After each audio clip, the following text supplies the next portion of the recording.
Ladies and gentlemen, welcome to MythVision Podcast. I have Gnostic Informant and Dr. Kipp Davis, specialist in Dead Sea Scrolls and Hebrew Bible. We're looking for Moses.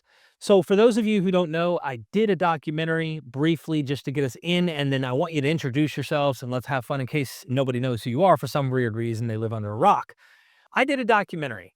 There's a moment where I was harassed. So I called the FBI, I called the CIA, we called the cops. SWAT was looking for this Canadian who wrote me in response to something I said during a documentary recently, and that is, quote, "When we look at the rest of the Bible, references to Moses are surprisingly rare. The book of Ezekiel does not mention him even once. In Isaiah, only the final section known as Trito Isaiah, written long after the rest of the book, mentions Moses. In Jeremiah, Moses appears just once. He is absent from the old prophetic books of Amos and Hosea, as well as Obadiah, Jonah, Nahum, Habakkuk, Zephaniah, and Zechariah.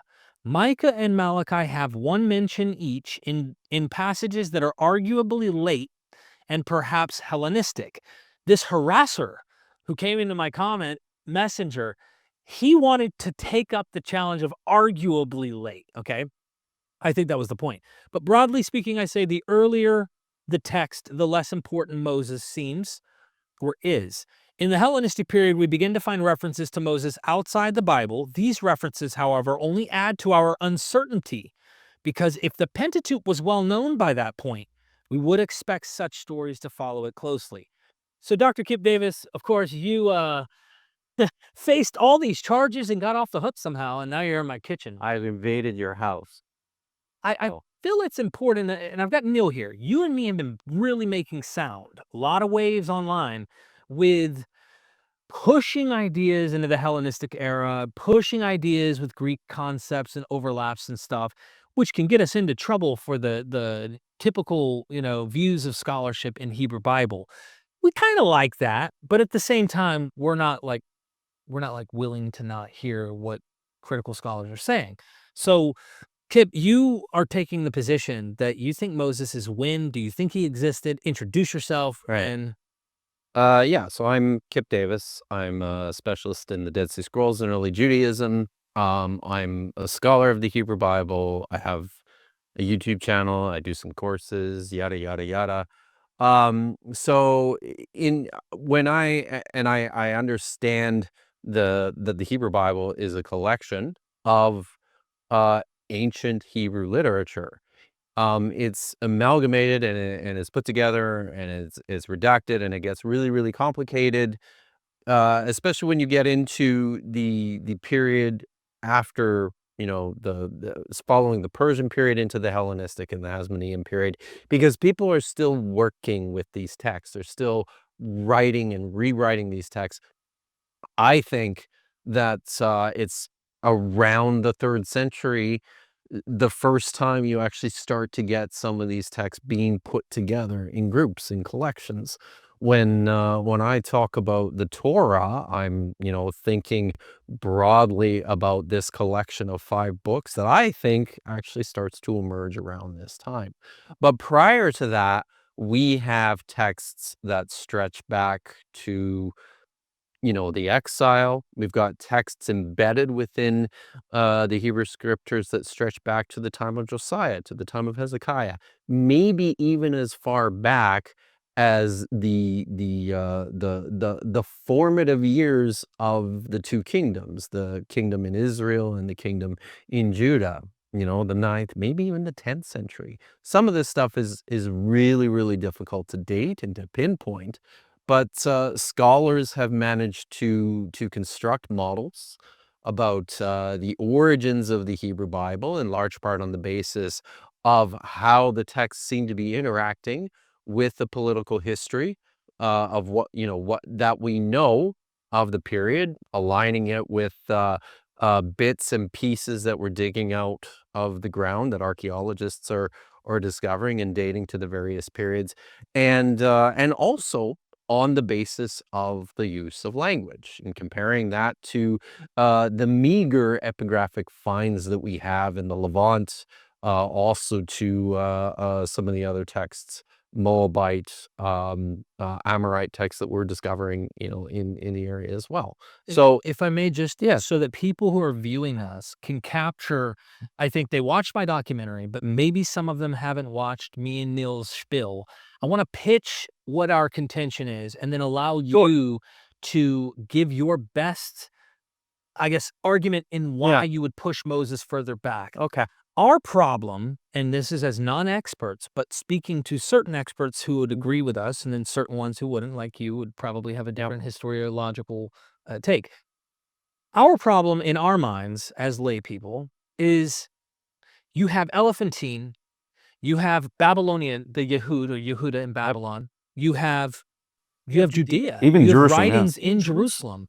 None of them mention these characters. Mhm. At best, you get proto concepts of like the Passover, but it's not the Passover from Elephantine. People and are that's focused on that's 410 BC. That's even, or we're already almost in the Hellenistic we're period. in that 5th century Persian era, and we don't have, like, I guess we would be 100%, there wouldn't even be a debate if we had, here's a papyrus from the 6th century, here's a papyrus from the 7th century.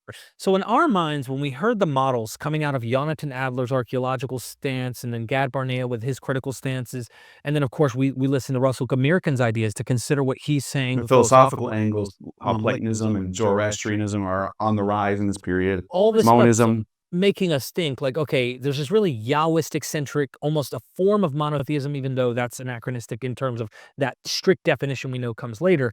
There are other gods, but primarily this one is the only one that you're supposed to worship, which coalesces with what we see in ancient Athens. Basically, that's Platonism. Right. It's like, well, That's what you don't Platonism even is. need to necessarily say it's Platonism. It's just like the concept of a monistic view is well documented in the Greek sources to happen in the 6th, 5th century, right? So we're looking outside of the Bible, we're looking inside the Bible, and like we're looking at it going, what's the oldest papyri fragment evidence that suggests an awareness of this material, Moses, Abraham, Isaac, etc., right?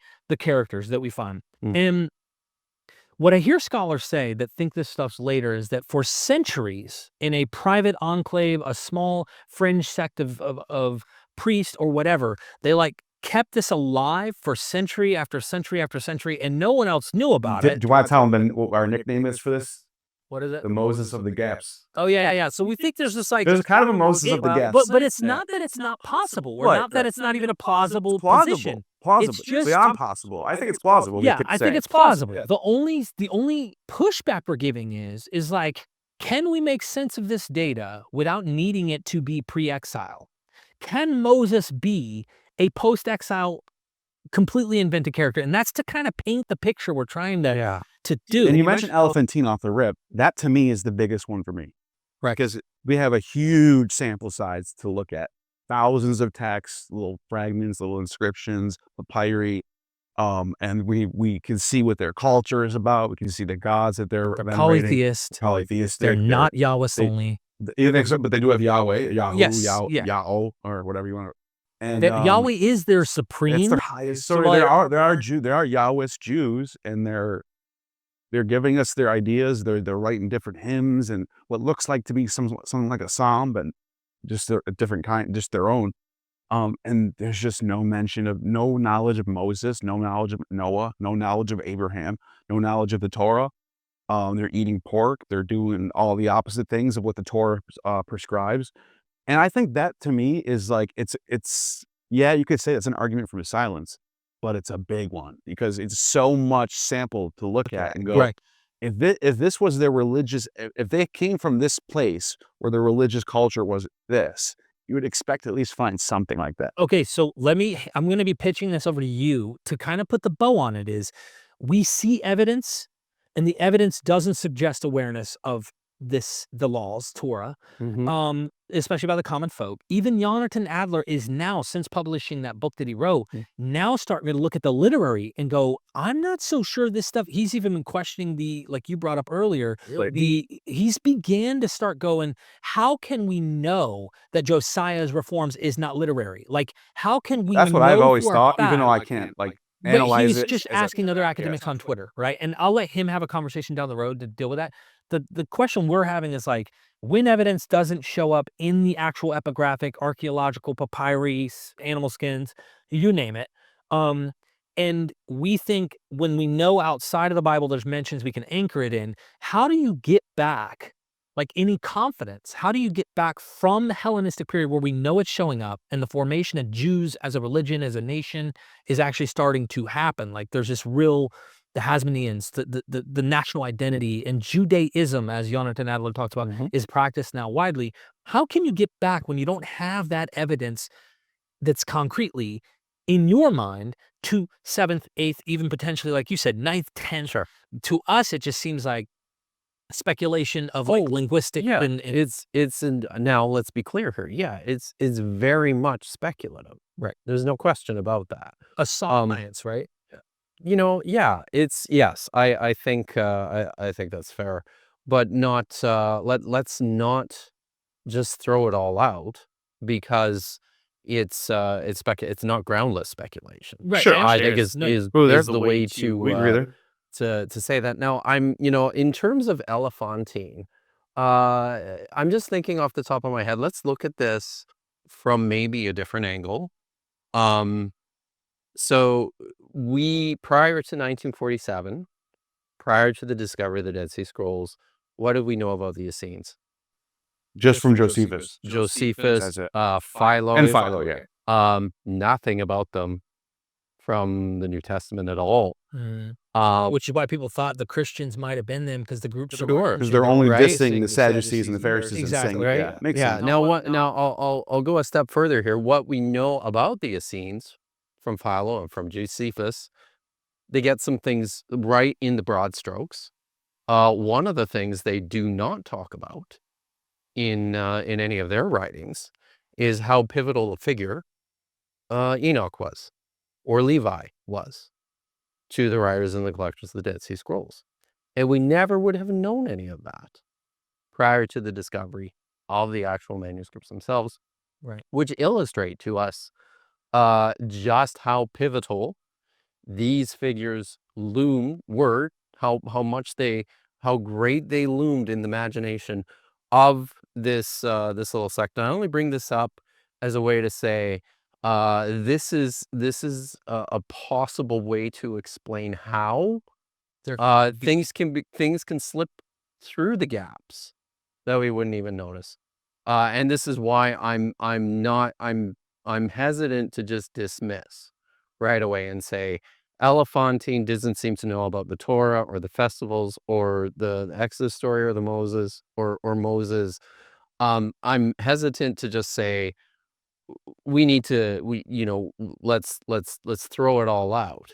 I think there's absolutely clear reasons, like there's good explanations for why they might not have known these things. Okay. And just because there are gaps there, Can you give us a few examples of those reasons? Because I wanted to I get think your I think the Qumran's a good one.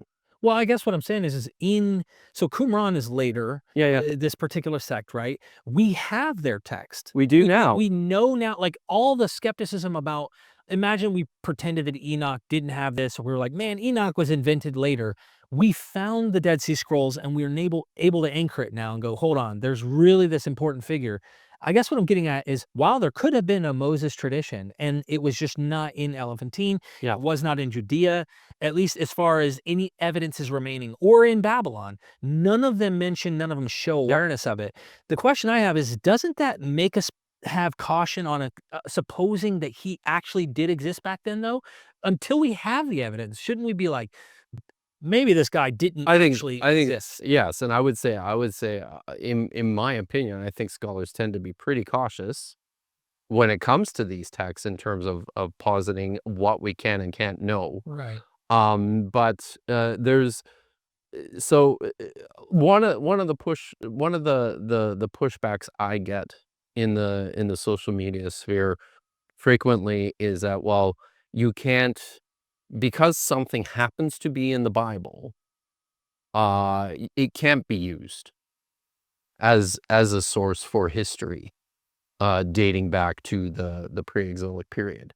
When and that's where I think it's a mistake. Gad Barnea says this, by the way. Yeah, but here's the thing though. I think it should at least be anchored in something Other than outside, itself? some sort of But if you can't some anchor sort it, of cross-reference sure. with something, right? If you can't anchor it in something outside of itself, what do you do with it then? You caution it. You keep it Sure. caution. You question it.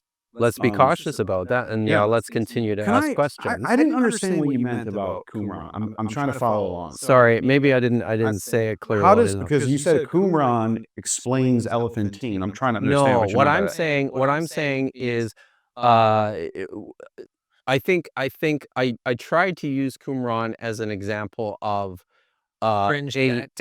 a sect, a group of and not even a fringe sect. Right. It's Right? pretty Like the Essenes were major players, and we knew almost nothing about them prior to the discovery of the Dead Sea Scrolls, and the stuff that we did know about them was dramatically incomplete. Sure. So, and what I'm suggesting is that I think you could use that analogously in looking at the material that we do have from Elephantine and saying, based on this material, if we're just looking at this material, you know, there are holes in terms of what they seem to know about Palestine, about the Levant, in the time that they're writing and corresponding with the people back in Jerusalem.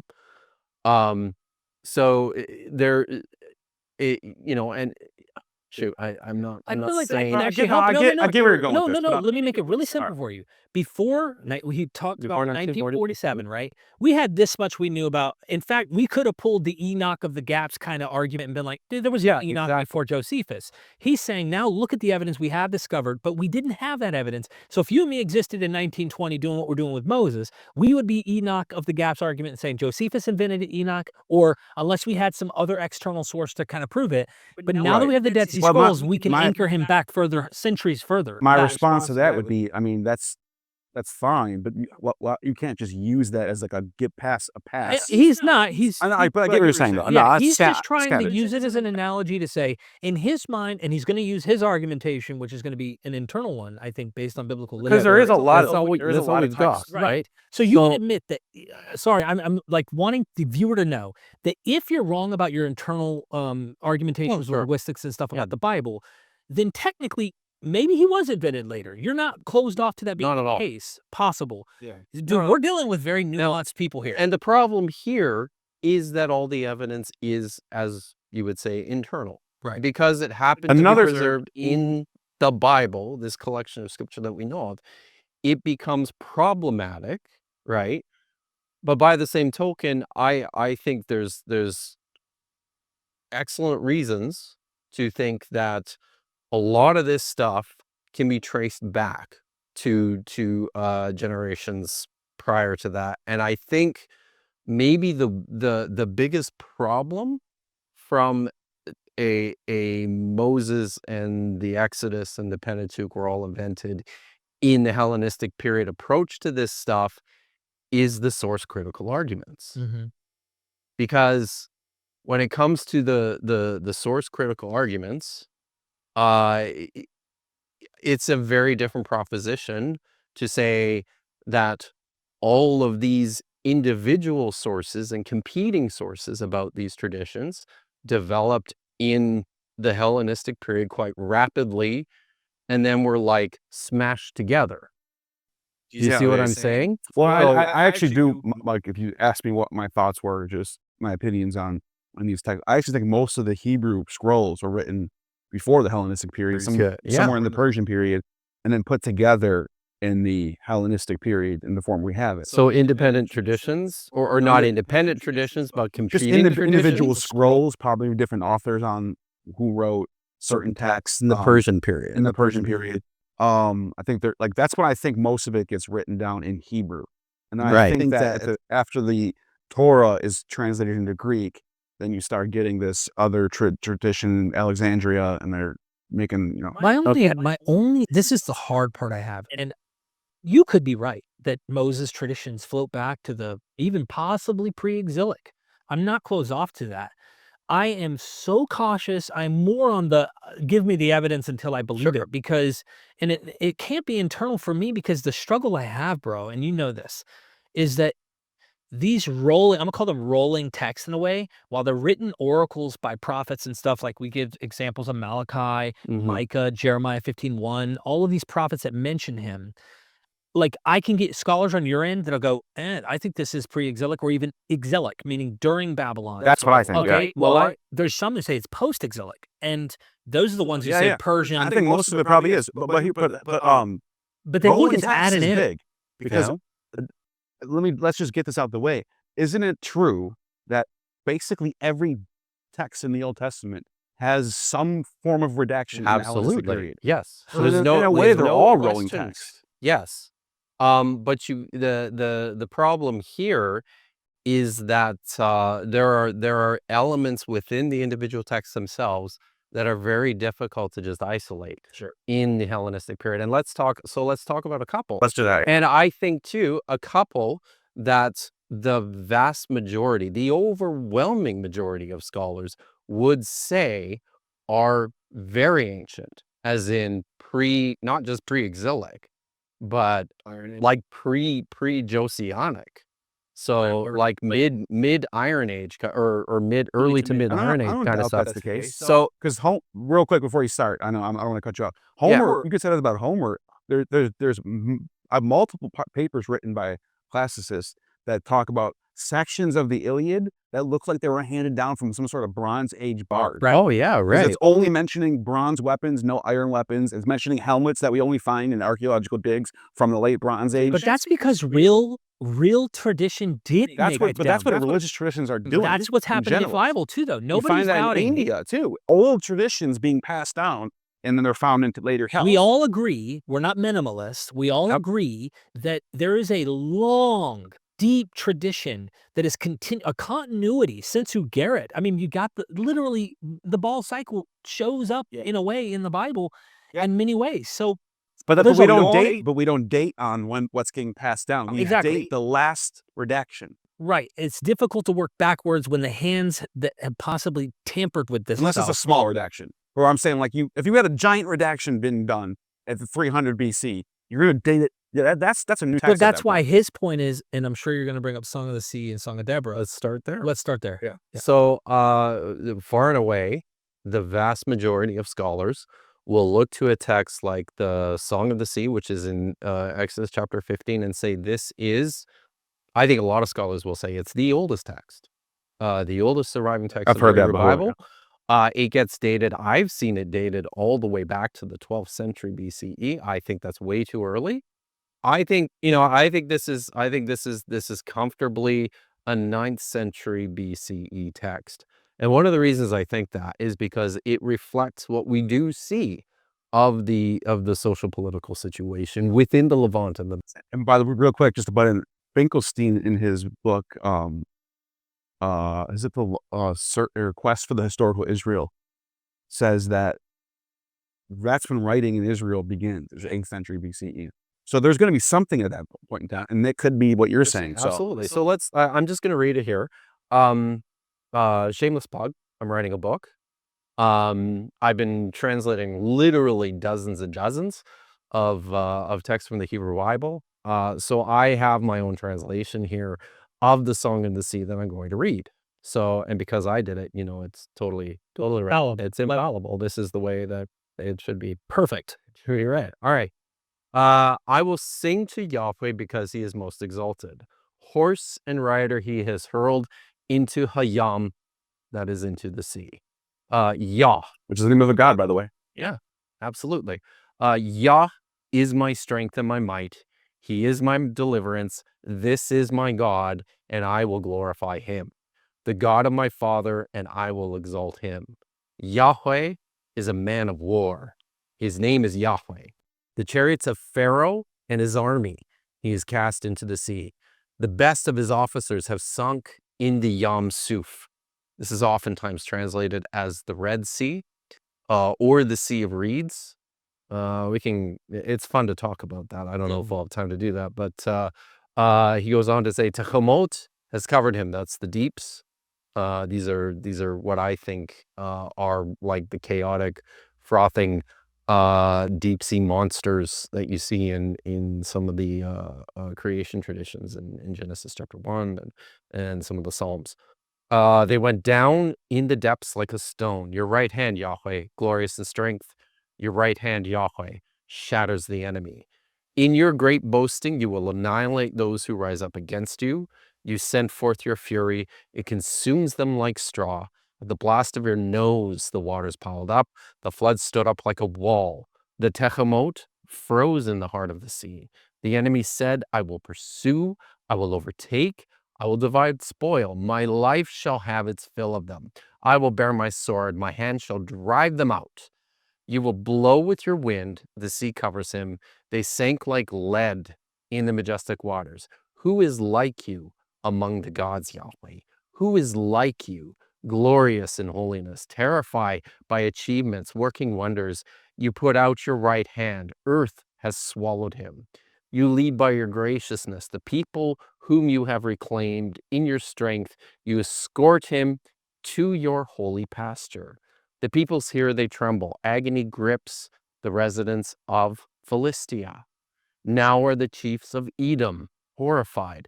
The rulers of Moab, trembling will seize him, and the dwellers in Canaan have melted.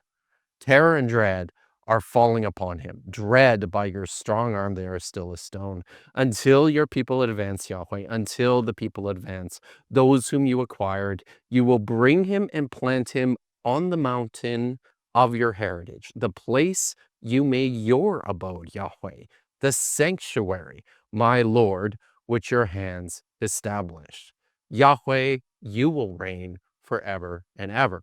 So this is and you can see why scholars have looked to a text like this and say this is sort of the earliest form of an Exodus tradition that we have. Right. You know what makes the most sense, though, is I think you could draw from this story an Exodus narrative and then open up more narrative about a character. Oh, That's absolutely. what I would think I makes the totally most Every sense. kind of what Kipp's position Yeah, okay, is. absolutely. Jump. Go ahead. Go ahead. Keep Yeah, going. no. Finish So what I was going to say, you've got these elements. You've got the sea playing this role. You've got the pursuit of Pharaoh. You've got the specific mention of these nations, which is how scholars try to delimit some of this stuff. Philistines, Edom, Moab, yep, the Philistines. it's all there. This all makes sense, and this is part of why I think setting it in the 12th century is just way too early, because these are places that just don't they're not prominent. This seems to make sense within this formative period of this whole region, right? This whole region at the time of the 10th, 9th, into the 8th century is this place where these little kingdoms start popping up. You've got the kingdom in Samaria, you've got the Moabites, you've got the Ammonites, Right. you've got the Philistines, who've already settled the coast a couple of centuries before that, but are really prominent, right? So this is where it works. And the other thing I would say here, which makes me think that we've got this early tradition, is that this is a tradition which does show some considerable differences with the Exodus story, that we understand as traditional, the story of Moses and the Israelites being enslaved in Egypt and then coming out, and wandering the wilderness for 40 years and then conquering Canaan. I think one of the interesting things about this particular story is what happens at the end here, which makes me think, this is different from what the Exodus story is all about, when it talks about what's happening in the land, the place you made your abode, Yahweh, the sanctuary, my Lord, which you have established. This sounds to me like temple laying. And like, even what I was saying was, even after the collapse of the Bronze Age, when like Hezekiah's tunnels are being built, Hezekiah's using the metric of the Egyptians. Yeah, You see ankhs in there. So there's still tons of Egyptian influence. Yeah, oh yeah, still totally. seems like they're asking questions about them versus Egypt. They're dealing with that sort of one versus the other. And sorry to interrupt you, Neil, but I didn't bring this into this, but there's there is some elements of language within the Song of the Sea itself, which appear to be drawn directly out of Egyptian texts and literature, right? So I hope we can agree, like, this is a text that's early, that shows there is a development of something that becomes an Exodus tradition as far back as, I would say pre-Hezekiah, at least. Sure. I would So say I just don't have any reason to doubt it. so. I This don't- is yeah. where I would come in with a little bit of like, here's what other scholars think, kind of stuff. Yeah. It's not the majority, like you said. The majority is probably going to say it's archaic and looks archaic because it's archaic. Whereas a lot of scholars I've been looking up, for example, Bernard M. Levinson says, he contends pretty much that the Song of the Sea's archaic language does not necessarily indicate early composition. He suggests that later scribes and redactors could have intentionally used K-I-Z. archaic style I was just gonna and say that. vocabulary to create an impression of antiquity serving ideological purposes to present the song as an ancient triumph. The stylistic choice helped legitimize theological ideas in a time when Israel's identity was being reconstructed post-exile. David Carr, I don't want to read all these, I just want to give you the names of them, right? David Carr, Rainer Alberts, Frank Moore Cross, native Naaman, and of course, If you study and biblical then texts, Thomas Romer. you can sort of formulate new texts This is the using that problem. language, but this also happens in Greek. The Sibylline oracles are using Greek or dactylic hexameter prose. That's Homeric. Right. All the way in the 5th century AD, Nonus is still writing Nonus. Homeric style, archaic Iron Age Greek. This happens in the Dead Sea Scrolls. Well, just to make your point. Yeah, I- archaizing is a thing. It is right? getting, and you would disagree on this being written later in an archaic Well, form, right? I would certainly, I think it's early. And I understand the arguments of saying, well, you can't pin it on the Language. technical aspects of the language. I don't think that's the only thing, though. Of course. I think that's an element of it. But again, and I'm going to keep coming back to this as we go through this conversation, is that even if we're pinpointing let's say the Song of the Sea is a text that, as we have it, comes from, the Persian period. Right. I would say it seems odd to me that it would originate in the Persian period. So even if it's been dramatically reworked, and even if it is showing elements of these archaized bits Right. of language, there's something behind it that predates Yeah, that. I don't And I think disagree. we can at least, I wouldn't say confidently, but I would say competently access some of that stuff. So, okay, Absolutely. real quick, just to give for the viewer who might go, okay, you read the Song of the Sea. I wanted to kind of know, what do they think was potentially even inserted later, if you do think some of it's ancient, what might have been Exodus 15:13-18. These verses depict the Israelites' future settlement in Canaan and the establishment of a sanctuary, which some scholars argue reflect a later period of Israelite history, possibly post-exilic. The focus on God's sanctuary, verse 17, and the final declaration of God's eternal kingship, verse 18, are seen as aligning with post-exilic themes and the theological emphasis on the centrality of Jerusalem and the temple. Yeah. Because Jerusalem wasn't the central, you had Gerizim, you had all these different places that were competing, and they're competing way down into that pre-exilic era.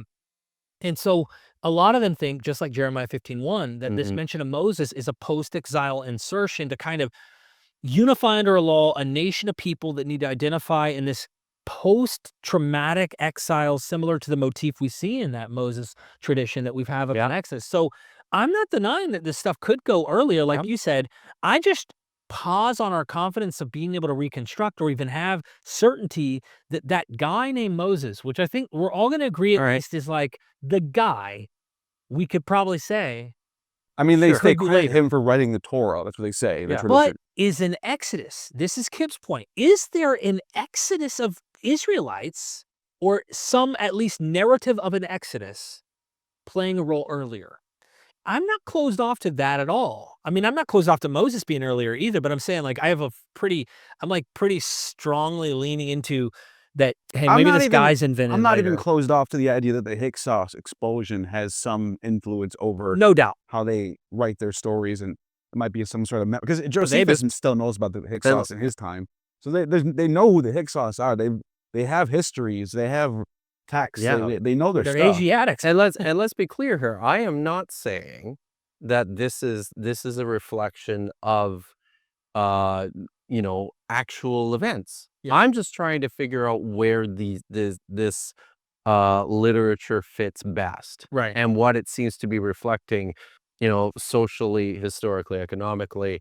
I wouldn't say it seems to be reflecting an actual exodus. Yeah. I'm saying it seems to be reflecting an early understanding of this early sense that this is from whence we came. This is where we came from. Right. And I do think that it works as a deep memory of the Bronze Age collapse, in the sense of, there's deep memories of this time period when the entire region of Canaan was basically up for grabs, and there was conflict all over the place, and there were incursions between the people who lived there and the There's Egyptians. still wars between the Egyptians Yeah, and the Judeans exactly. all the way into the 8th century, 9th Oh, century. sure. Yeah. That goes into your Homer thing, just simply pointing out, like, where's it all taking place? According to Homer, in the Bronze Age, that time period between then Megiddo. and the collapse, and yet Yeah, right. he's writing later. So he's clearly influenced, and all of us agree there's a longstanding tradition coming from real historical realities that are having continuity going down, and may even a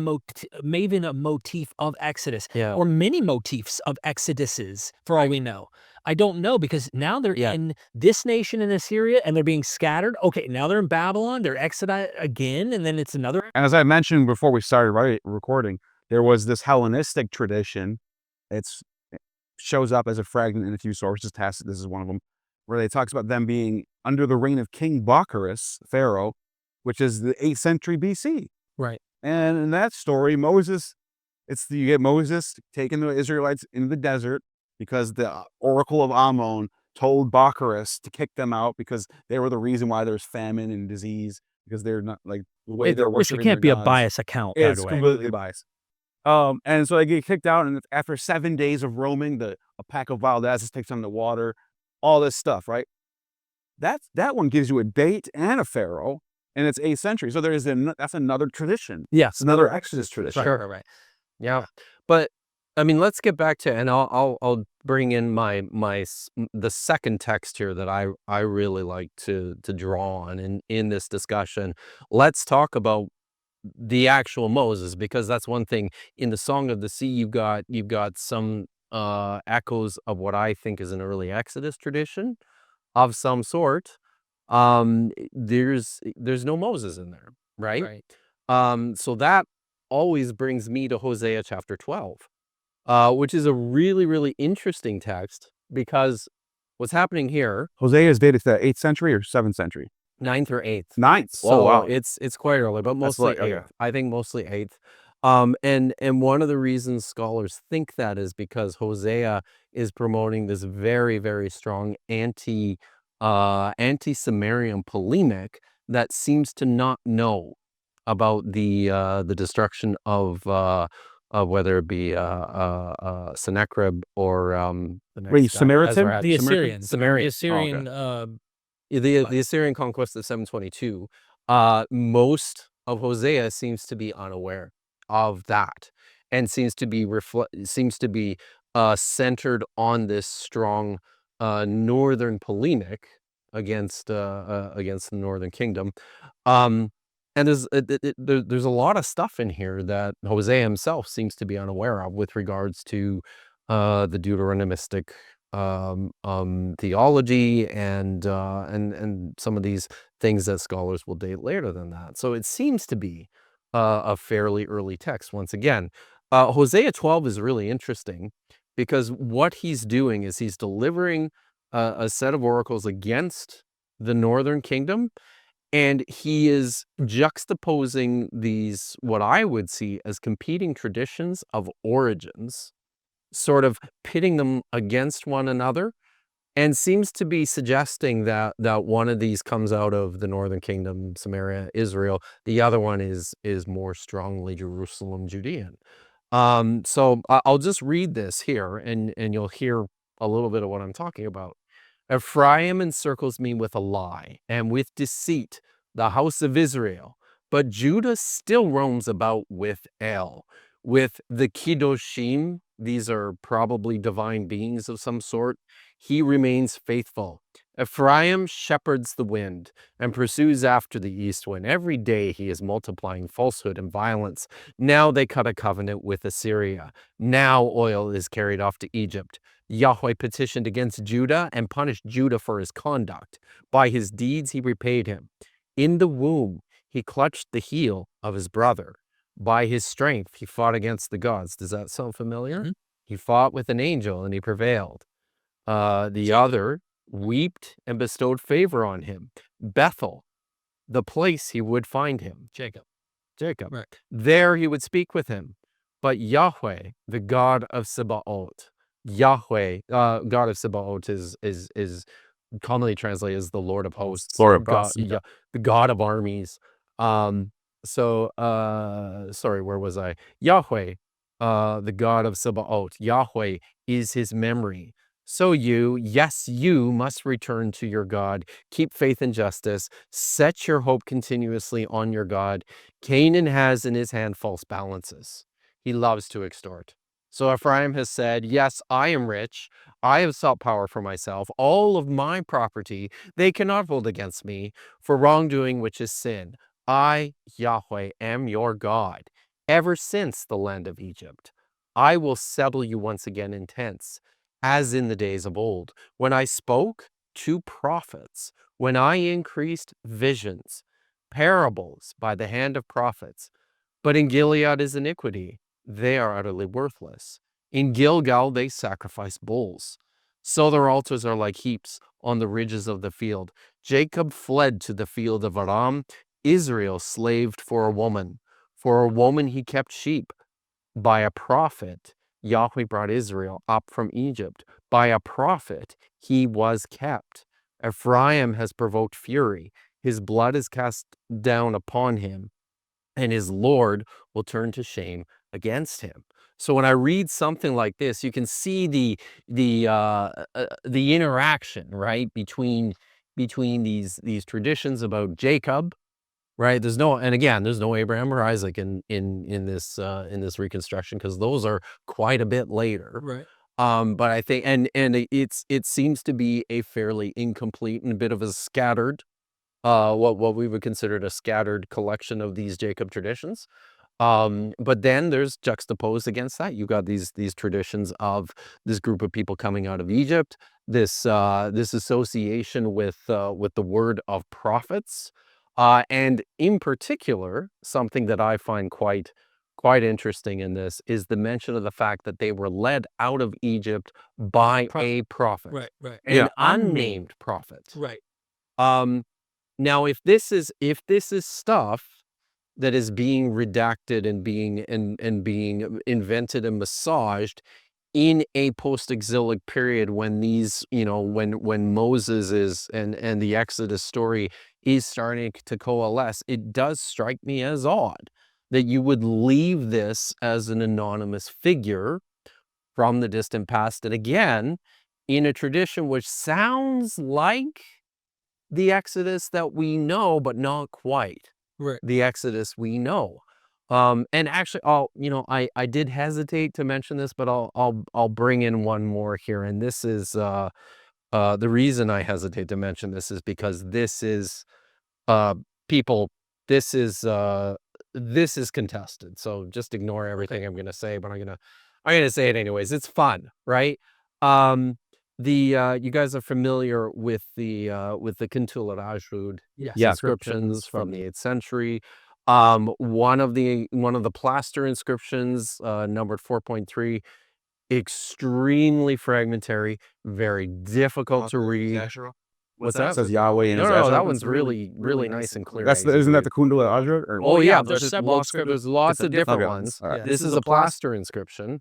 So there's inscriptions on stone jars and on pieces of pottery. There's also some walls of the buildings that have been plastered and stuff has been written on them. So this is one of the plaster inscriptions. It's numbered 4.3. Most scholars, when they approach this, just to give you a heads up, this is super conjectural. Of course. They won't even bother to offer a transcription or a translation. So this is Nadav Naaman, And he took a stab at it and provided this reading of the Quintilet Ajrud, inscription 4.3. Oh, sorry, there we go. So this is what he says. On one line, it reads tents of Israel. On the next line, it reads his birth and he. On the next line, it reads a poor and oppressed son of a needy, a poor person. Line 5, their clothing are muddy, his garments defiled with blood. Line 6, heap of water have passed, and the sea has dried. Line 7, a burning anger in the year of plague, hunger, and desolate. The spear destroyed, falsehood and deceit. So I'll just read what he what he's written here.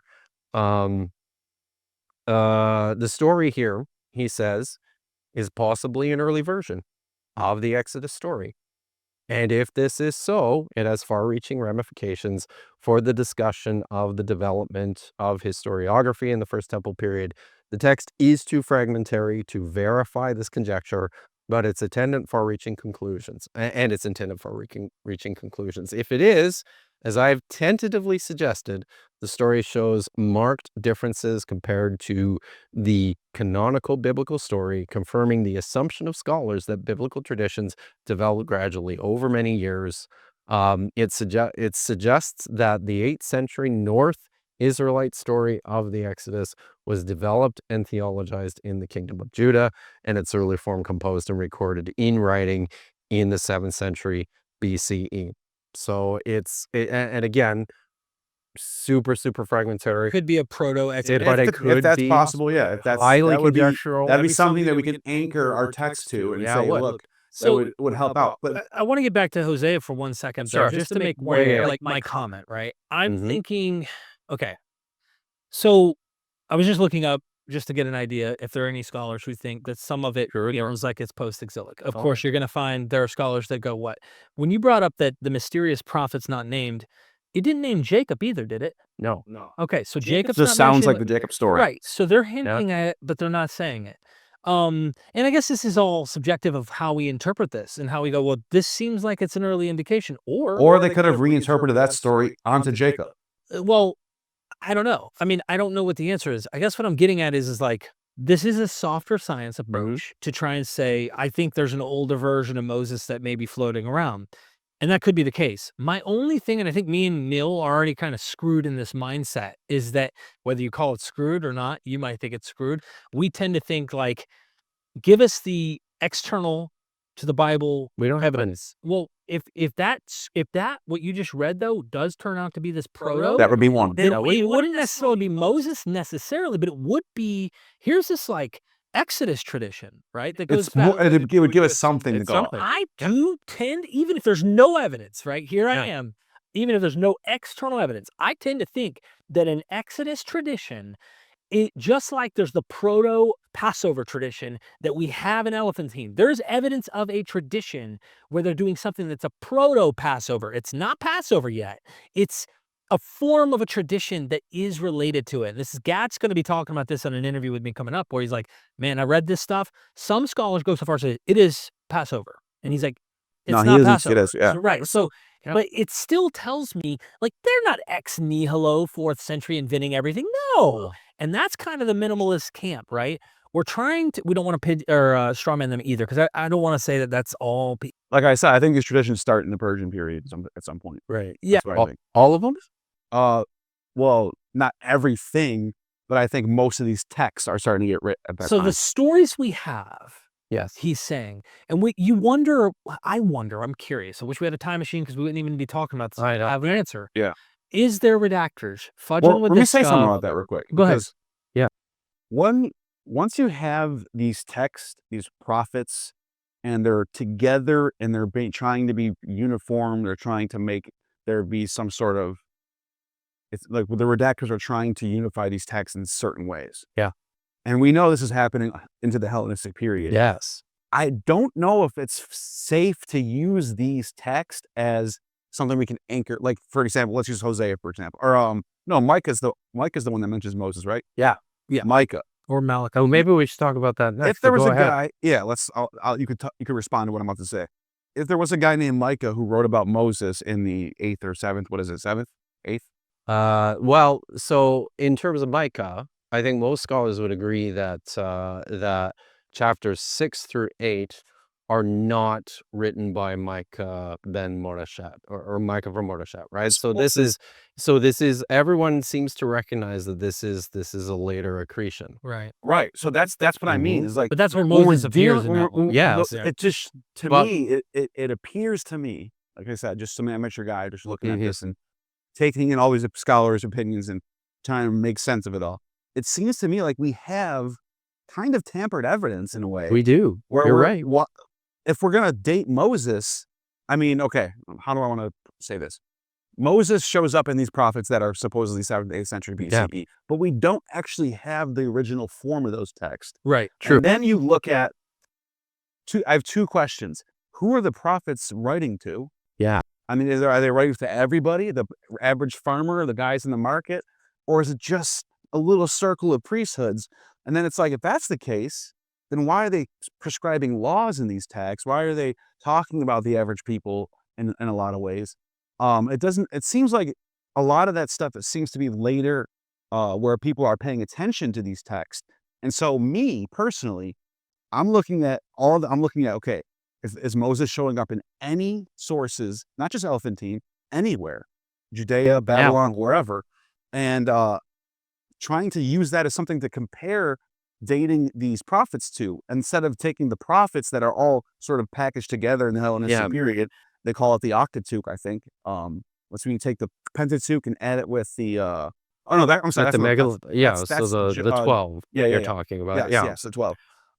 So then you're like, okay, these are brought together, and we don't know what the original form looked like. Yeah. I almost don't know if, I hate to say it, I sound like a minimalist, but like, I don't even know why we even appeal to that as evidence. It's tampered with. It is. But I think, and importantly, I think just to pick up on something that I think that you are hinting at, scholars have also long recognized that within the book of the 12, these minor prophets, there's a lot of cross-pollination that we see development within the collection where, clearly stuff from Zephaniah is influencing stuff in Habakkuk. And, so there is a lot of harmonization taking place within this collection, which just makes our job more difficult. Right. But what I would say is the reason why scholars tend to set say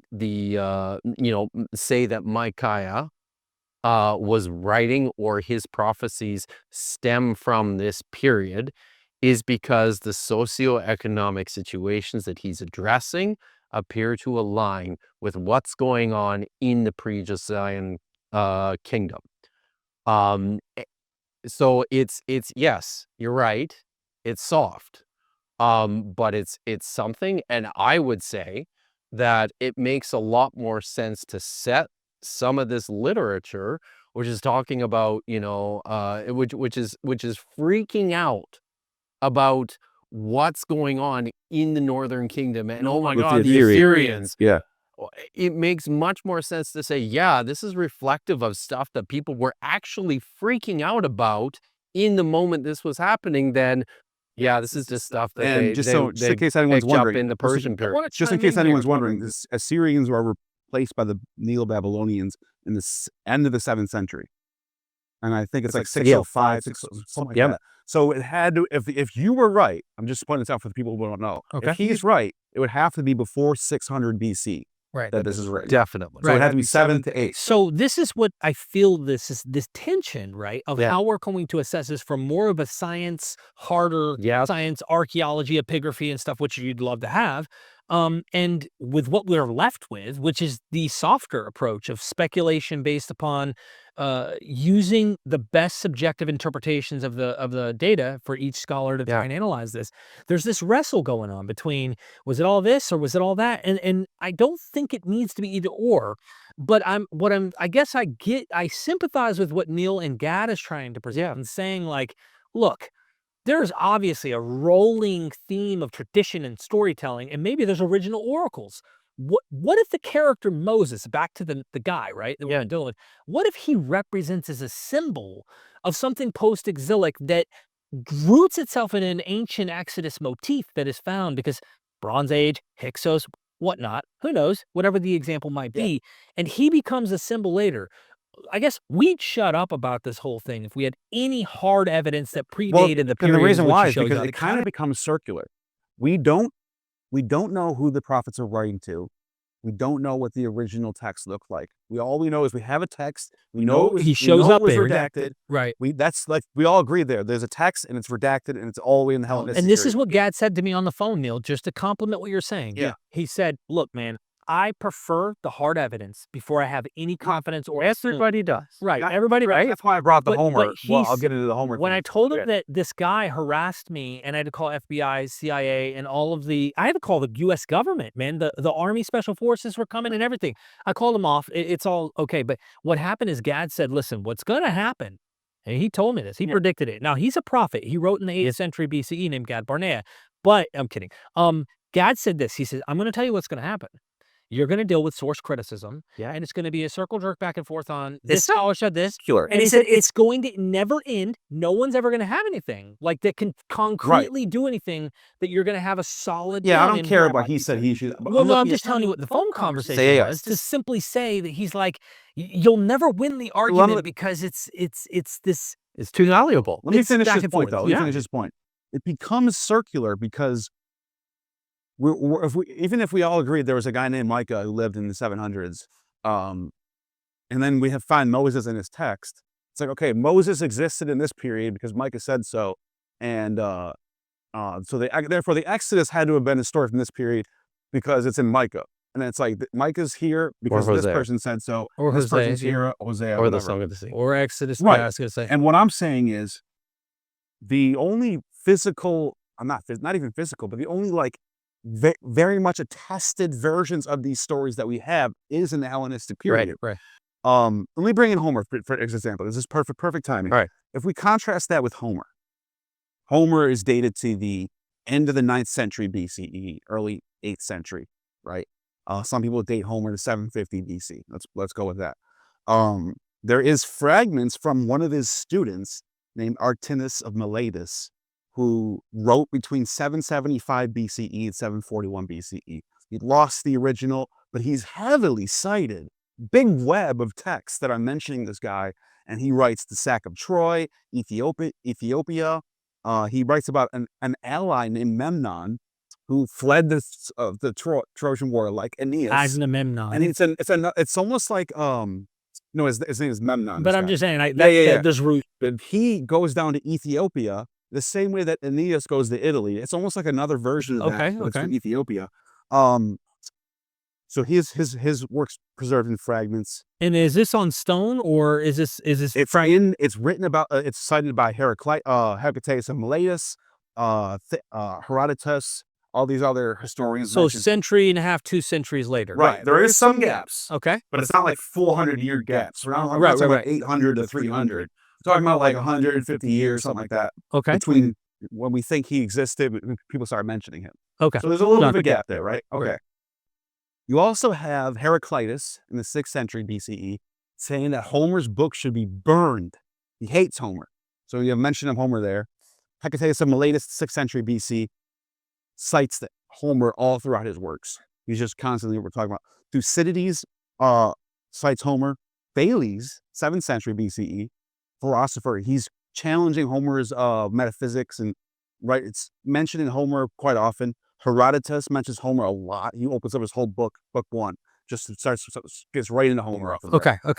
Xenophon, 5th century. Solon, the lawgiver of the Athenians in the 7th century, is quoting Homer abundantly. So the text about Solon and the things that he says is him citing Homer. Right. That's okay. So a lot of that can be challenged, obviously, of because course. we're talking about text from people who are citing text, and there's like a web of fragments, and that can always be. You can always challenge the fragments and how did this person insert it? Did he not? But it's so much that it's like this huge web of people citing Homer for centuries. It's like there's so much there that it almost is like that would be you need a conspiracy to challenge it all, right? But I'm just curious, by the way, and I don't want to throw a wrench in this, but I'm like, what are they writing on and how do we have these works? Because if they're writing on stone or if they're writing on some animal skin and it survived, awesome. That are like originals to 7th, 6th century BC. That'd be awesome. These are papyri being passed down. Yeah, I get it. So that's another thing. It's like the Bible. When do we start seeing physical pieces of the Bible where John is 175? Nobody dates to 175. Right, exactly. We don't have reasons. We have Okay, reasons to believe I it. didn't want to wrench you, but It's like that. But Yeah. no, that's a good question too, because you can always challenge the evidence. But here's where to me it's lights out. The archaeology. I talked to Flint Dibble about this because this is his like main area is Iron Age and Classical Period Greece, digging in those places. Got it. And there's a shift in the temple when they did these temples up and how they do their sacrifices. There's a certain way they're doing it before Homer, and then there's a certain way they do it after Homer. He says Homer just influences all sacrifices. So how sacrifices are done, you can see the change in the archaeology.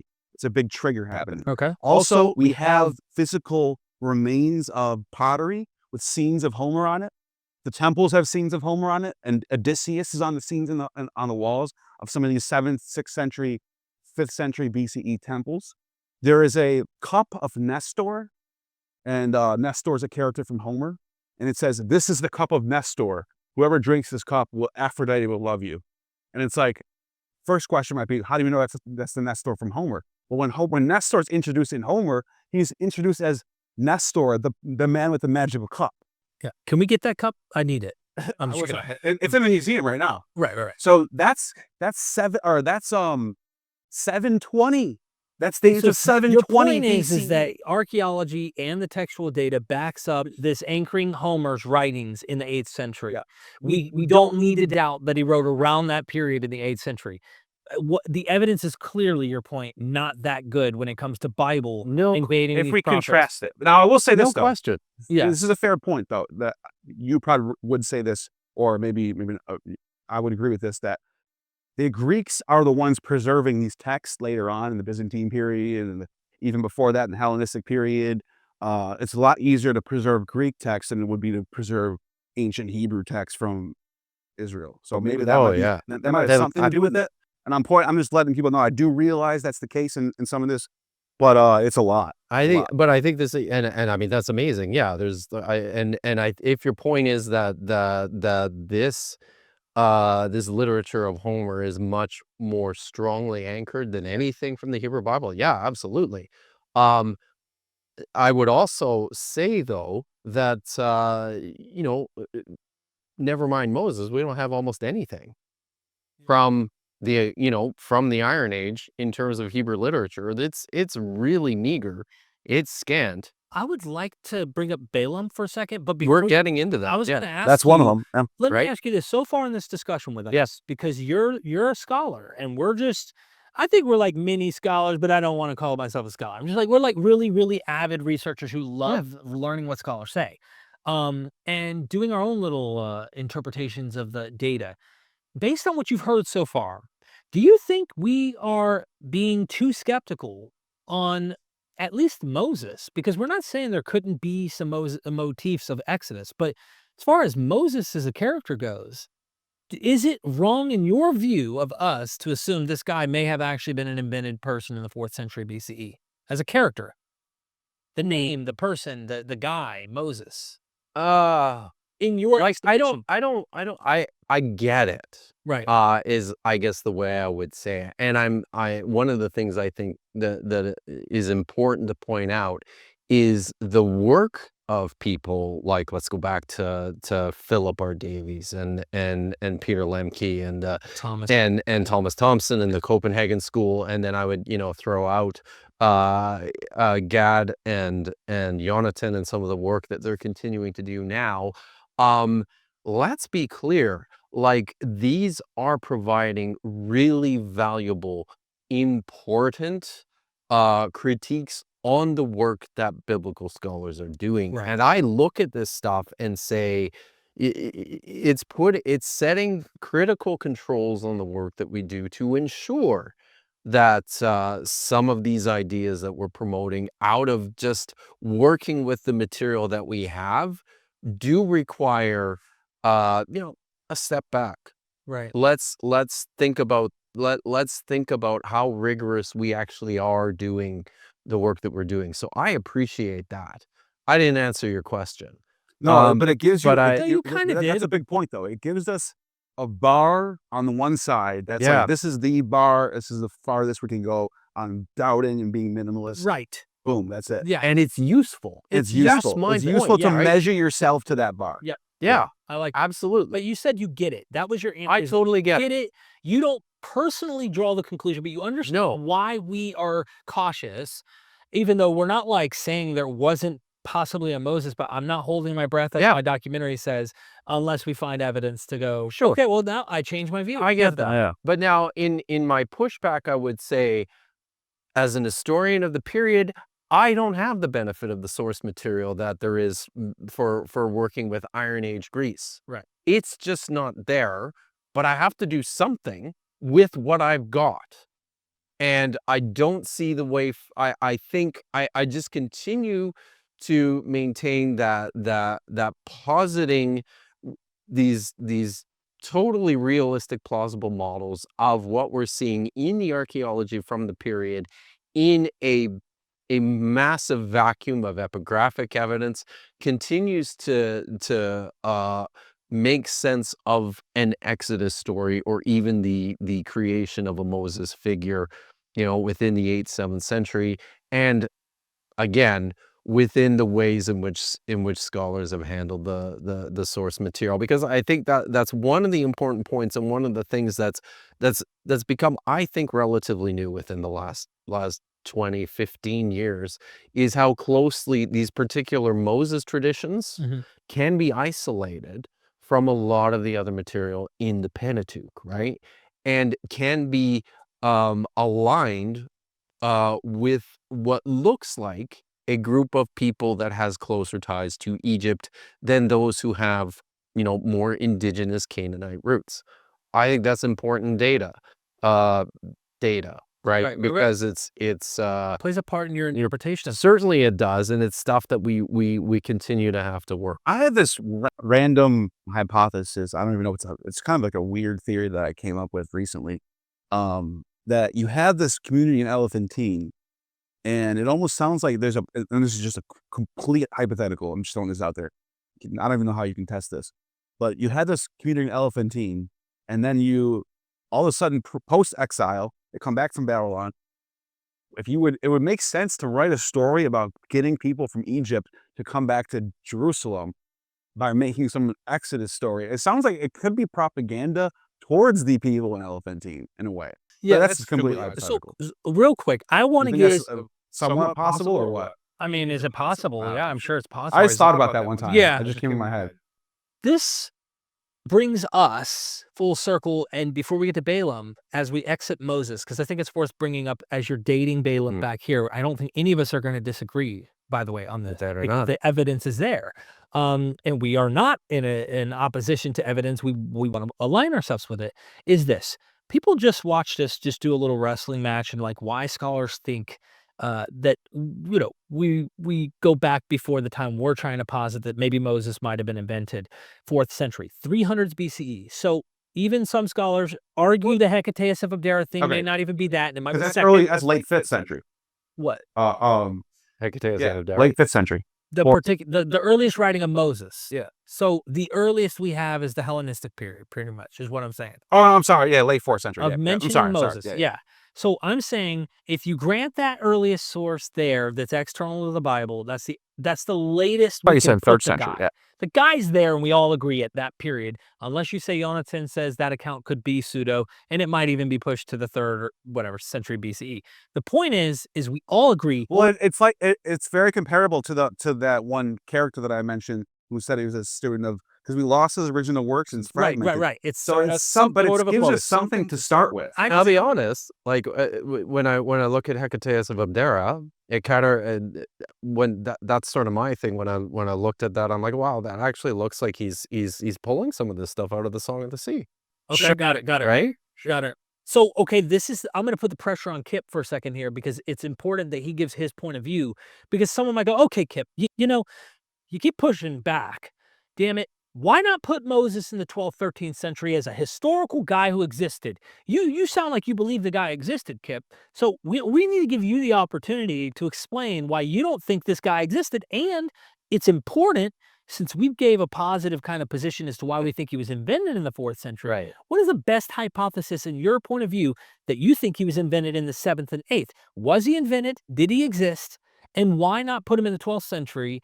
Instead, you want to say he was invented in somewhere around the 7th, 8th, and 9th century BCE. So what's your bet? I guess I would say I look at the, admittedly difficult redacted material that we deal with, but in terms of conventional dating that scholars assign to this stuff, I guess I would say if you've got Hosea writing in the in the 8th century, you've got Micaiah writing in the 7th century, but maybe this particular tradition in Micah 6 comes from the late 7th, maybe late 7th century, Josianic period of Josianic reforms.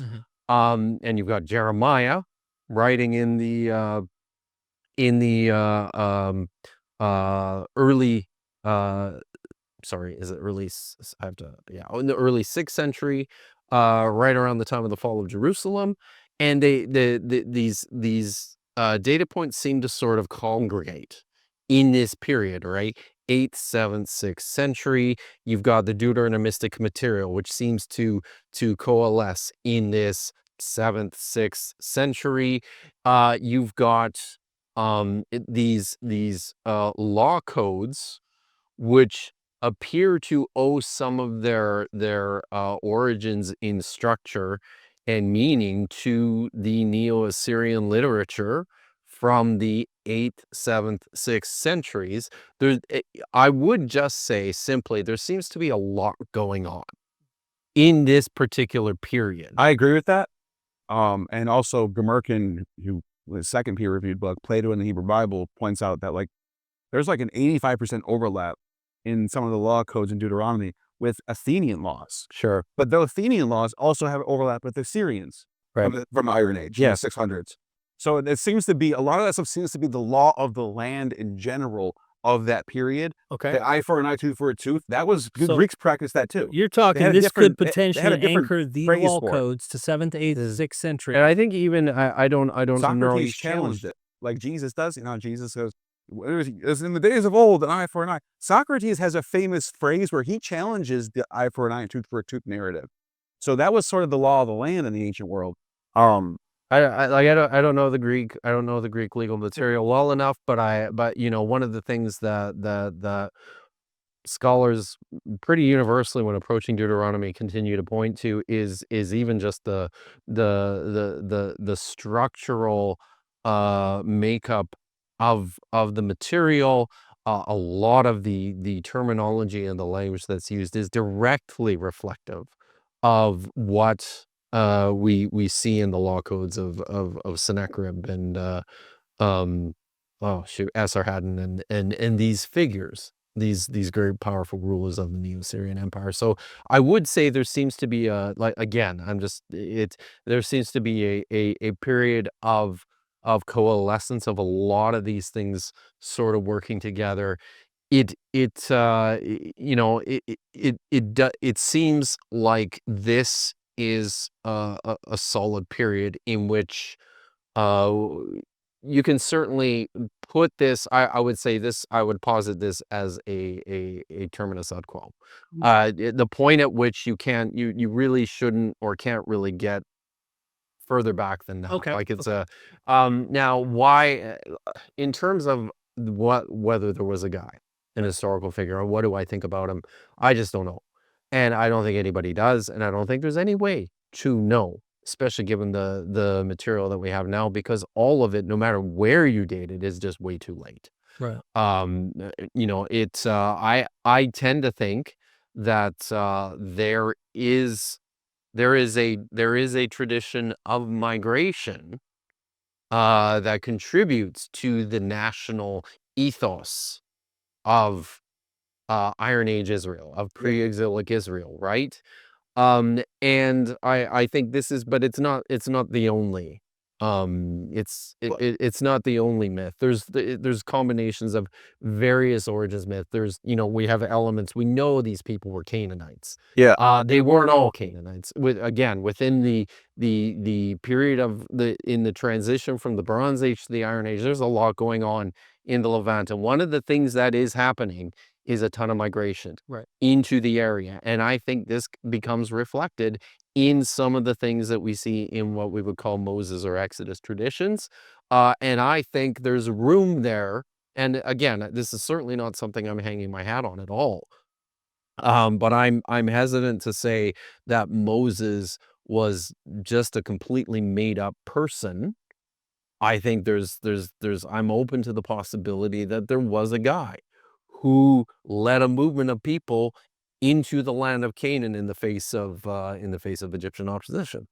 Who knows? Let me jump in there with the law code. I looked it up. It's called Latin. It's called Lex Talionis, and Greek. Sure. Anaximander, teacher of Pythagoras in the 7th century BC, talks about the cycles of retaliatory law. So, and it says right here, Socrates rejects this law, as I pointed out earlier. You have law codes. Plato does this too, by the way. Plato writes law codes that are not being practiced. So I want to say there is precedent for people writing law codes that no one's practicing. Of course. As a philosophical treatise. Mm-hmm. That could be the case for the Hebrew Bible. Because my main objection to that is you're writing law codes, and there's some of this stuff is mundane laws for your cattle and what to do with this. Don't boil your calf. Yeah. So you're writing it for the average Joe. This is for the average Joe. But as Jonathan Eller points out, even if we did say this is Hellenistic invention, it's still not even being practiced by every person until the Maccabean period. Right. Yep. So that to me brings in another problem with when all this stuff is being written. It seems like the prophets are sort of in line with the laws, even though we can't really, it's not hard to tell it. They're not like mentioning the laws and stuff like that. But it seems like they're sort of like in line with that type of thinking. To my knowledge, I don't know if there's any challenge. I don't know if we can test that or not. Anyways, so you have these law codes. They're not being practiced in the Maccabean period. They're being written by people way before that. To me, it looks like just pointing that out by itself is like we're all the way into the 2nd century BCE. But if this was written by people in the 8th century BCE, what we're waiting 600 years for these things to become to fruition. Well, yeah. Who are they writing it for? Is what you say the same thing about the writers of the Neo-Assyrian law codes, or the Code of Hammurabi, or these things like scholar. I mean, these were ceremonial laws. Like this was part of the mandate of kingship within this early Iron Age period.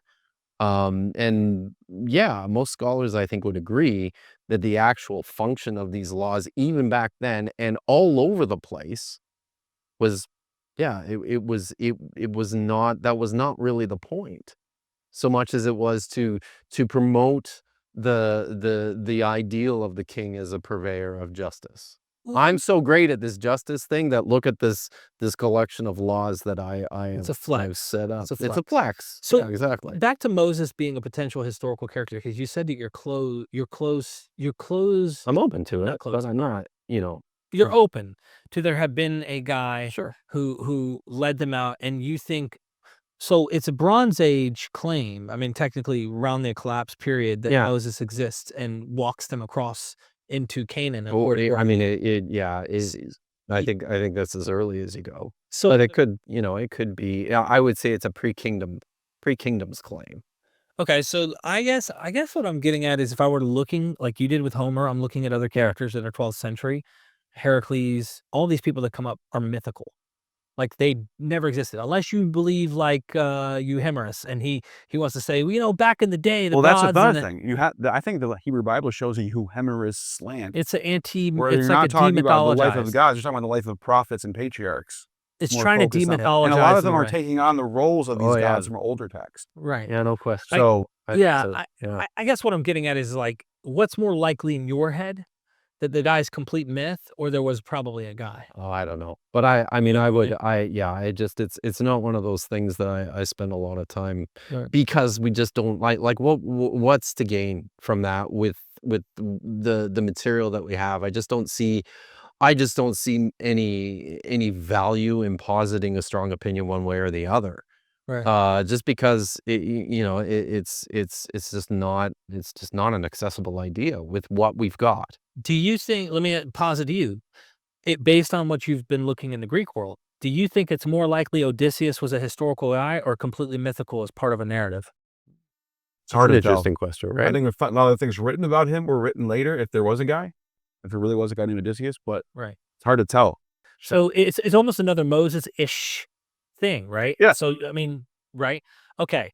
Now we need to Let's talk talk about, let's right. talk about Micah, okay? Micah? Because we've been dancing around this for a little bit. Okay. I'm just gonna read the passage here from Micah 6:1-4, and actually, and then talk about what's going on here. So, hear what Yahweh is saying. Come, present a case before the mountains, and let the hills hear your pleading. Hear, you mountains, the case of Yahweh, you firm foundations of the earth. For Yahweh has a case against his people. He has a suit against Israel. Now, I'm just going to pause there because one of the things that is important to the understanding of this text is that it's from a generic perspective, it's already sort of forwarding itself as one of these Neo-Assyrian sort of lawsuits. This is similar sort of language, and this is a similar sort of approach in terms of a legal complaint that you see in texts from the 8th, 7th, 6th century BCE from elsewhere in the ancient Near East. What wrong have I done you? What hardship have I caused you? Testify against me. In fact, I brought you up from the land of Egypt. I have redeemed you from the house of bondage, and I sent before you Moses, Aaron, and Miriam. My people, remember what Balak, king of Moab, plotted against you, and how Balaam, son of Beor, responded to him from Shittim to Gilgal, and you will recognize the precious acts of Yahweh. So it's and this is part of a larger section of oracles, like again, this is, most scholars I think would say that this is secondary. It wasn't Micaiah himself, Right. but I think most scholars still situate it as pre-exilic, and within this particular section, he's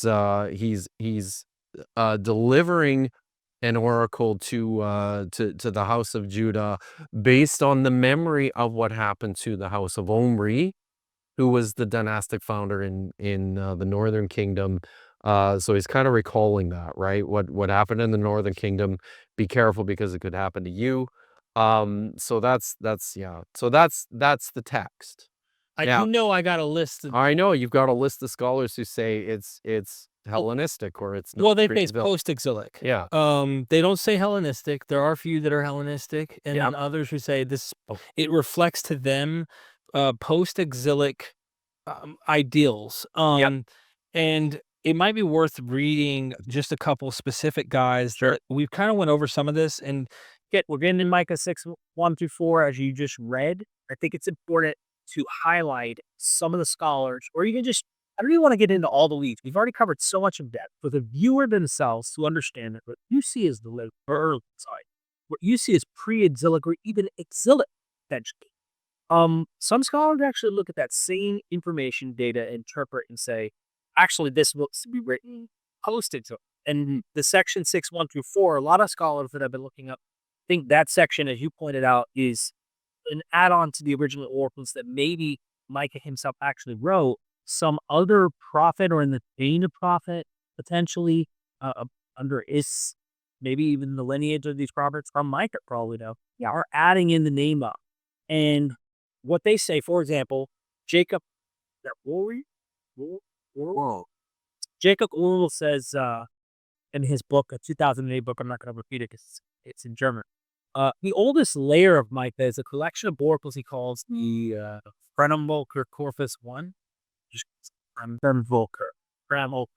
Election of oracles concerning other nations. In Micah, this consists of the Micah, and then it gives the examples, which 6 months before is not in the purpose layer. This was expanded with a second layer, like he talked about, context he calls, and then he gets it same word but longer to second layer of oracles concerning other nations to form an expanded collection. He believes this expansion took place in the early Hellenistic period. This is part that includes Micah 6:4, which is part of the elaboration of the judgment proclaimed in 6:1, but aimed at Israel. Some final redaction took place even later. It can mainly be found in 7:18 through 20, he said. Worry's reconstruction treats the Book of the 12 as a whole. He understands the history of Micah within that larger context. Hans Wolf, he in his 1990 commentary, he does the same thing post Hazillah, and I don't want to read everything. He thinks it's odd that Aaron, Moses, and Miriam appear in the same context in the same pericope, and he's like, hold on, this is an odd thing, and then he points out other evidence as to why, and I don't want to go through. But then when you combine all that with what we find on the ground, evidence, and almost I as much as I'm just some random guy who hasn't studied this at university for lengthy periods, they're making more sense to me only because I'm looking at, as we mentioned, Elephantine and the little bit of inscriptions and text that we have from Babylon and Judea and whatnot, and the fact that it's not just Moses, it's anything from the Torah, it's anything from Genesis. No Abraham, no Noah, no Jacob, even though you do have similar stories. It's an internal textual art. Right. And so that makes me think when I do find a name like Moses in the prophets, it's added later.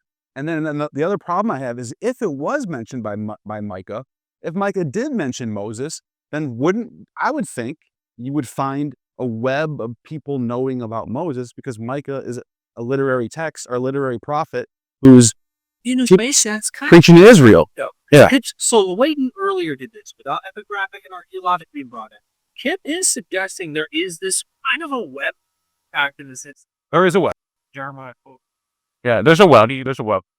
He's also one. You're just see it later. You're just saying that it's been later and necessarily a ballistic. And I'll say two things here. In the first place, I mean, Bob Becking just published his commentary on Micah last year. I literally bring out, right? And he says, let's read here. The historical retrospective refers to 3 important traditions: the exodus out of Egypt, the inimical threat during the journey to the desert, and conquest of the Holy Land. Since 6:4-5 fits context, we know people see these verses as a literary thing. So that's what he said. So I have here in his 2023 commentary, Beck makes a linguistic argument for how it is dating. Fickle chat or speaks of an Ami and Goyim people or Nan. Beckett says that using boy as a reference for non-Israelites did not start with the Hell era. The Hebrew words boy and are synonymous. This is so here's and his particular 6:4. Yeah, okay, yeah. She, and that's just a summary. No, and then a lot. Yeah, it's hard. I'll tell you what I think is unusual is why anyone in the Persian or the Hellenistic period would be citing traditions about balance and about balance, unless this is something that they know that's been passed on to them from the distant. Right. Sure. I don't think any of us deny that. So, and I think it's really, really difficult to untether Balaam from the Moses traditions. Okay. I think within the book of Numbers, and just to give people an idea of what we're talking about here, one of the most amazing, and I like to joke about this, kind of, but not really joking. Isn't it fascinating? I think it's absolutely fascinating too that the most securely anchored historical figure from the Hebrew Bible is Balaam, this non-Israelite Moabite prophet, right? and the one with the talking donkey too. It's kind of wild, but so we know of Balaam, son of Beor, from the Deir Allah inscription, which dates to the 8th century BCE. Deer Hollow is in the Transjordan, sort of in the region of Moab. Sure. But what else is on that inscription? Gods, the Babylonian gods, mentions of Ishtar, mentions of who else is in there? And Shaddai are huge in that inscription. Yeah, And yeah, that's true. And it's But it shows a polytheistic international sort of absolutely. There's no question about that. But the author of this Balaam tradition in Numbers knows this. He knows this tradition that's attached to this inscription, and he repeats elements of it within his own story. We also have. How did you do that? Right. Well, how is that different than Homer like citing Bronze Age material? Just getting at is like if we found this century, let's just say we have these inscription, which all of us agree is about this Balaam character, who knows might have actually been a non-Israelite prophet who ran through these areas, but they wrote these oracles surrounding it. We get the tradition in the Bible that is not polytheistic, and it's actually a funny story where it ends in positivity for Israel, whereas the doom and gloom of the oracle there in that particular inscription is not positive. It ends as doom and gloom, and there's no optimistic outlook. And it's the Shadim or the Shaddai gods that are clearly coming after El and C. Who appear in the story of Numbers? Well, the Shaddai. Right. I'm saying they have that, but I wouldn't say. I guess what I'm getting at is there reason to think in your mind that because you have this inscription, which is probably a popular oracle that is in this area, that is common tradition among the people of this land, that they would need to have wrote it within the same century of the inscription. Yeah, that's what I'm trying to figure out. Like, how is that any different? Because you find this all the time in all these different sources where someone has knowledge of an older text 400 years, 300 years, 200 years later. But his question, well, you can be reversed on us. If you're sure, why would they thought about it in the Hellenistic? Why are they only invoking this in the Hellenistic? Why not just situate it back in the 8th century where it sees the flow? Well, because there's a big problem with that though, because Genesis as a whole is not just about Moses. It's Numbers. Are you talking about Numbers? Okay. I'm sorry. Okay. Yeah, if you're talking about Numbers, maybe. Yeah. So Numbers, I'm gonna get this straight. Numbers is Moses only. There's no okay. So yeah, it's possible. We all agree that there is a long-standing Balaam tradition that we can prove with epigraphic evidence goes back to the 8th century. The question is, why couldn't it have been written later? The text we have, why do we have to anchor that? I think it could go either way. I think it's plausible either way. I would say that the story in Number polemicizes against Balaam in such a way that makes better sense to me from 8th, 7th, 6th century, thereabouts, right?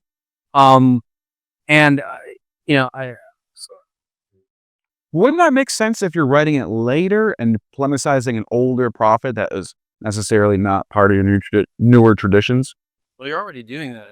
By the time, if this is something that we take even to this time. Yeah. You're still doing it. Sure. But what I'm saying is that's not a reason for one side or the other, I don't think. You can come up with several. It seems a bit subjective, right? It certainly is.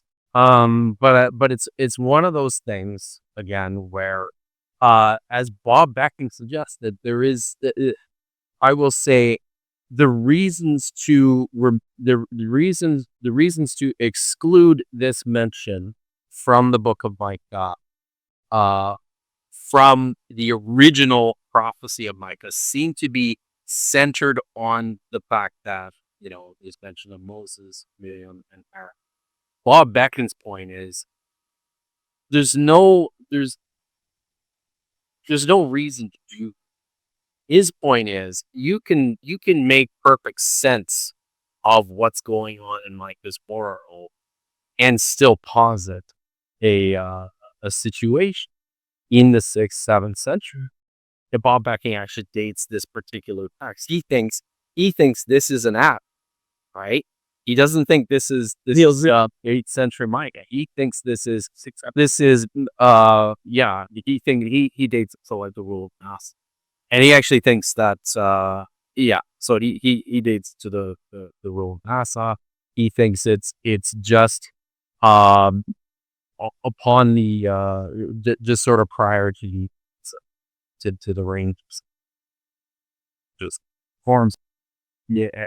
So, and his whole point is that there's no reason to exclude us from this period unless you're kind of committed to thinking that while Moses is in it. See what I'm saying? So it's and again, I'll point this out again. I think it's difficult to untether Balaam from Moses. Okay. But then you have, that brings a new problem. Then you have Moses in the literary, then you're basically saying, if let's say you're right. Let's say Moses did exist in sources going all the way back to the 8th century. Then you would think there would be more knowledge of who Moses is in some of these sources. Let me just give you an example of what I'm talking about. So I'm going to bring in this Musaeus character. I just want to have a reason to bring him up, but it's going to tie into it. This Musaeus of Athens character is another legendary lawgiver, oracle, prophet, priest, poet, musician, historian, philosopher, polymath. He's literally called all those things by different people. And he has all these different stories written about him. He's teacher of Orpheus. Some people say he's the son of Orpheus. That depends on the source, right? All these different contradicting things about him. But then when we get to Alexandria, the Jews in Alexandria are talking about this guy as if he is Moses. You have Aristobulus of Alexandria thinks this is the Moses.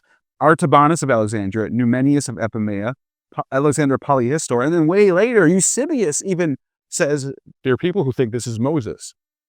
Now I'm not saying that they're right, but I'm saying is these are all the well established academics of their time. Basically, these are the people who are the most educated Jewish, the Greek-speaking people of the time period in Alexandria.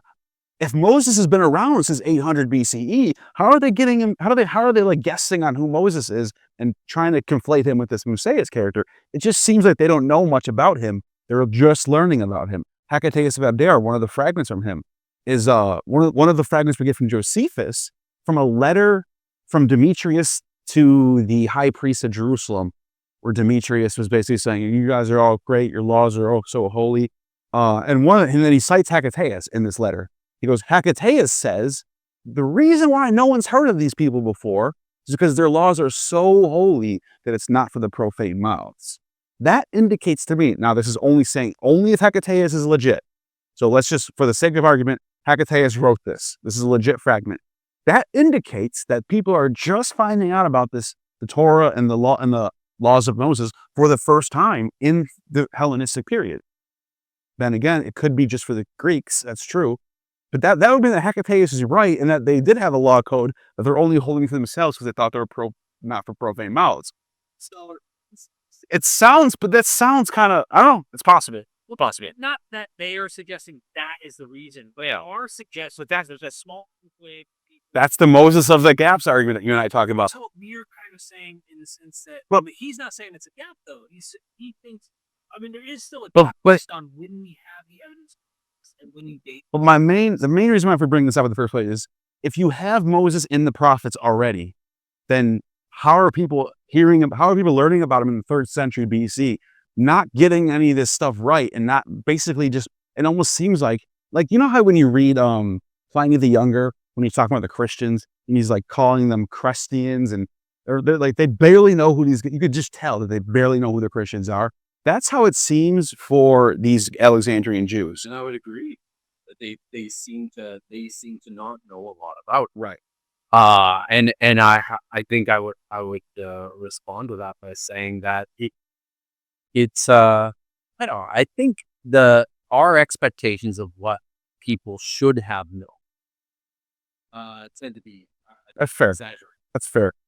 We have computers and internet. We can look stuff up. Yeah. And we don't know either how they handle the material that they had. Like I said, when I look at Hecataeus Abdera, seems to me like he's got something that looks similar to parts of the Song of Moses that he's riffing off of, while clearly either not knowing the story or not caring to the story. Because one of the problems with the way with reading the Greeks, in terms of one of the problems with reading the Greeks for information about other people than the Greeks, is that they just don't seem to care about getting the ship right when they're talking about anybody. They're reading this through their own cultural lenses and just pulling half of this stuff out of their ass because they want to make they want to make these connections to themselves. Yeah, but look, these main four that I mentioned, these are like Jewish to the core thinkers. Well, I mean, they're Hellenistic Jewish. But that's my point. I think that Jews themselves are pulling ancient traditions and inventing them, even down into the Hellenistic period. That's what. And there's lots of, I'll say again, like, I have no problem with. I don't necessarily think that these traditions are widespread. Or so deeply ingrained that this is something that all the Jews knew. They couldn't have been. Yeah, no, they couldn't. No, definitely not. Right, and this is one of the frustrating complexities about the sources that we have. Is there certainly seems to be something within them that is very ancient. Of course, sure. But pinpointing exactly what that is and who knew it. That's a good point. The problem.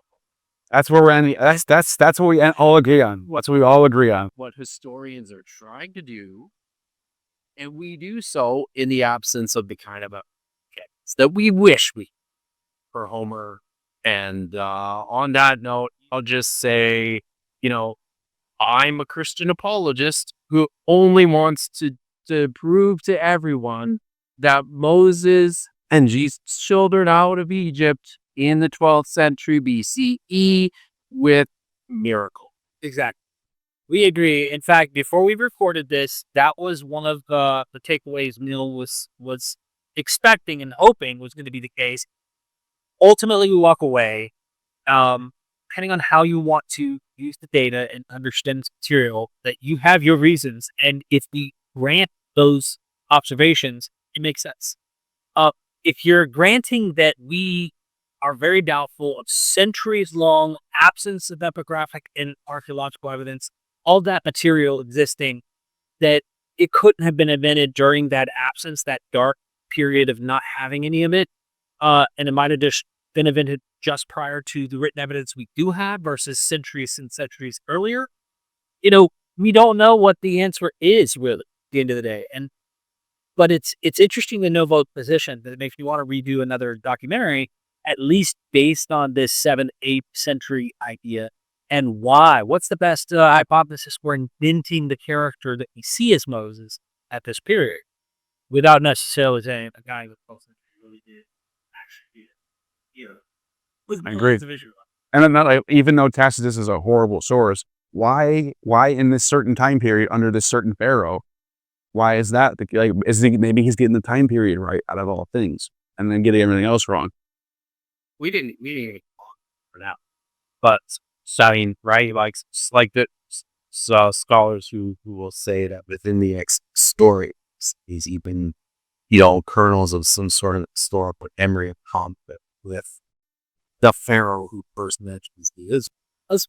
You bring up an interesting thing. I think this is for a future episode, but this Gog Magog thing that happens at Gito. There is a 15th, and I can't remember the exact date, but somewhere in the 15th century, the Egyptians went and smashed the crap, according to their own text, out of a group of Asiatics in this particular region. And it's just strange that you have this continuity of apocalyptic memory. When the end happens, it's happening here.